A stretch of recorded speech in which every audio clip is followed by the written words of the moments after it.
Assalamualaikum warahmatullahi wabarakatuh. Saya Oktaviani Utat.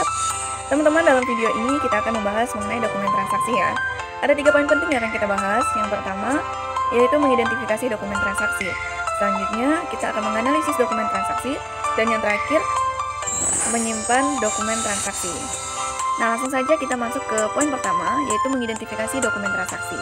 Nah, teman-teman, setiap transaksi itu harus didukung dengan bukti transaksi loh. Tanpa adanya bukti transaksi, tidak boleh dilakukan pencatatan.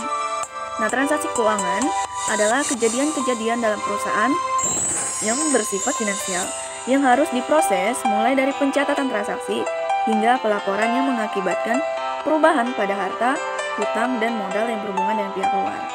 Nah, menurut sumbernya, bukti transaksi ini ada 2 macam. Yang pertama, bukti transaksi intern dan bukti transaksi ekstern.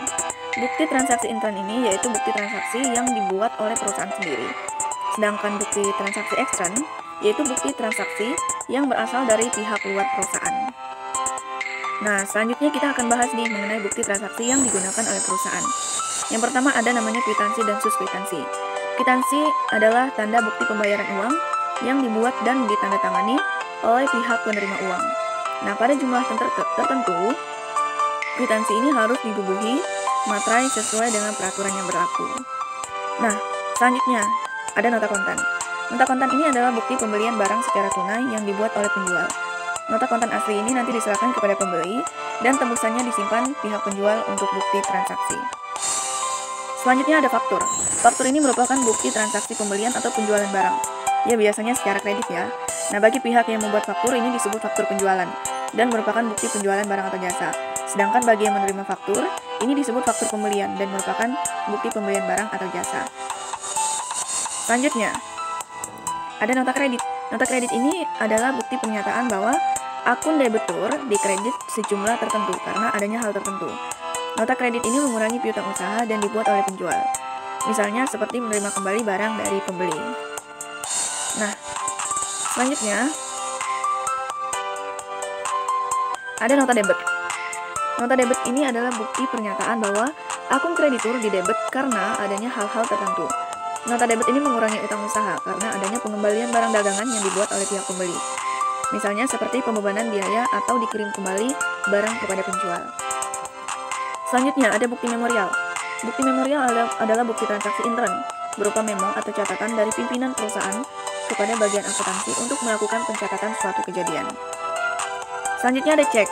Cek adalah surat perintah kepada bank dari orang yang menandatangani untuk membayar sejumlah uang yang tertulis dalam cek kepada pembawa atau orang yang namanya disebut di dalam cek. Dan yang terakhir ada biliet giro. Nah, biliet giro ini adalah surat perintah pemindah bukuan dari nasabah suatu bank kepada bank yang bersangkutan untuk memindahkan sejumlah uang dari rekeningnya si pembuat biliet giro ini ke rekening penerima yang namanya disebut dalam biliet giro pada bank yang sama atau pada bank yang lain. Oke, nah selanjutnya di dalam praktiknya tuh ya teman-teman, seringkali perusahaan ini membuat bukti transaksi tersendiri. Adapun bukti transaksi yang diterima perusahaan dari pihak lain ini digunakan sebagai bukti pendukung atau sebagai lampiran dari bukti intern yang dibuat. Apa saja bukti transaksinya? Yang pertama, ada bukti kas masuk. Bukti kas masuk ini merupakan bukti untuk mencatat transaksi penerimaan uang tunai. Penerimaan uang tunai tersebut tentu ada bukti transaksinya ya, seperti kwitansi penagihan, faktur penjualan tunai, atau bukti lainnya. Nah, berdasarkan bukti transaksi itulah dibuatkan bukti kas masuknya. Selanjutnya, itu ada bukti kas keluar. Bukti kas keluar ini merupakan bukti untuk mencatat transaksi pengeluaran uang tunai. Misalnya seperti pembelian barang dagangan dengan tunai, membayar utang, dan membayar beban. Dengan adanya pengeluaran uang kas seperti itu kan perusahaan mendapat bukti transaksi. Misalnya seperti kwitansi, faktur, dan juga nota kontan.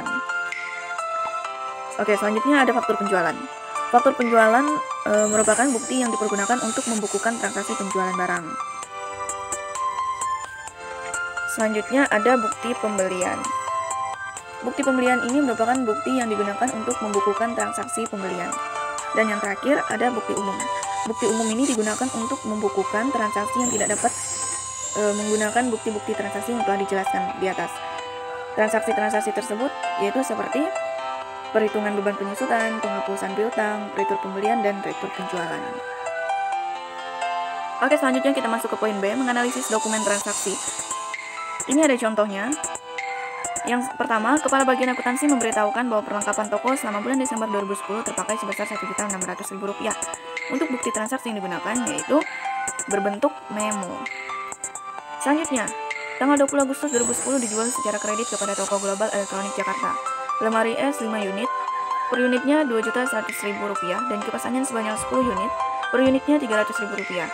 Syaratnya 2/10 N/30. Bukti transaksi yang digunakan yaitu faktur. Nah, selanjutnya kita masuk ke dalam menyimpan dokumen transaksi. Bukti transaksi merupakan arsip penting ya bagi perusahaan, sehingga penyimpanannya pun harus tertib agar mudah dicari apabila dibutuhkan dan tidak mudah rusak. Nah, ini adalah cara penyimpanan bukti transaksi yang baik. Yang pertama, kita kelompokkan jenis bukti transaksinya. Kemudian urutkan tanggal transaksi. Apabila transaksi sering terjadi, pisahkan berdasarkan nama. Simpanlah bukti-bukti transaksi dalam map dan tulis judulnya pada halaman sampul untuk memudahkan dalam mencarinya. Selanjutnya, simpan map dan lemari arsip atau rak penyortir. Dan yang terakhir, bukti transaksi yang sudah tidak digunakan lagi itu dapat dipindahkan ke gudang arsip atau secara berangsur-angsur dimusnahkan. Nah, kemudian ada juga peralatan pendukung untuk penyimpanan bukti transaksi. Apa saja peralatan pendukungnya? Yaitu mesin penjilid, stapler, pelubang kertas, mesin pemotong kertas, mesin penghancur dokumen, lemari arsip, dan rak penyortir. Selanjutnya, ada nih teknik penyimpanan bukti transaksi. Bisa berdasarkan sistem abjad, bisa berdasarkan sistem tanggal, sistem nomor, dan juga sistem wilayah. Nah, ternyata berakhir ya materi kita mengenai dokumen transaksi. Terima kasih teman-teman, semoga video ini dapat bermanfaat untuk kita semua. Jika ada salah kata, saya mohon maaf. Terima kasih.